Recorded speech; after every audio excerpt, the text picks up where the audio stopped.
सूक्ष्म पोषक खतांवरचा जीएसटी 12% 5%पर्यंत कमी केल्यानं शेतकऱ्यांचा प्रति एकर लागवड खर्च कमी होऊन त्यांना लक्षणीय आर्थिक दिलासा मिळाला आहे, असं केंद्रीय रसायने आणि खते मंत्री JP नड्डा यांनी आज लोकसभेत सांगितलं. प्रश्नोत्तराच्या तासादरम्यान पुरवणी प्रश्नांना उत्तर देताना ते बोलत होते.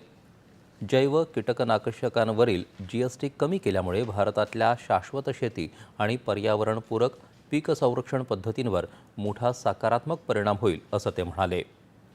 केंद्र सरकारकडून आरोग्य पायाभूत सुविधांसाठी दिल्या जाणाऱ्या निधीचा राज्य सरकारांकडून वापर न केल्याच्या मुद्द्यावर केंद्रीय आरोग्यमंत्री JP नड्डा यांनी लोकसभेत प्रश्नोत्तराच्या तासात नाराजी व्यक्त केली.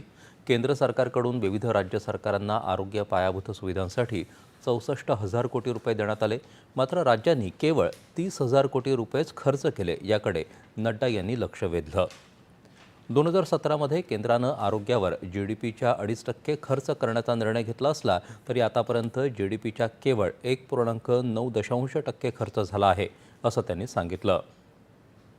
लोकसभेत आज दीप म्हणजेच मदुराई इथल्या मंदिरात दिवे लावण्याच्या मुद्द्यावरून द्रमुकसह विरोधी पक्षाच्या सदस्यांनी गदारोळ केला आणि कामकाजात व्यत्यय आणला. हे प्रकरण न्यायप्रविष्ट आहे हे माहीत असूनही संसदेत असे मुद्दे उपस्थित करणं चुकीचं आहे आणि यामुळे चुकीचे पायंडे पाडले जात आहेत, असं केंद्रीय संसदीय कामकाज मंत्री किरेन रिजिजू यांनी सांगितलं.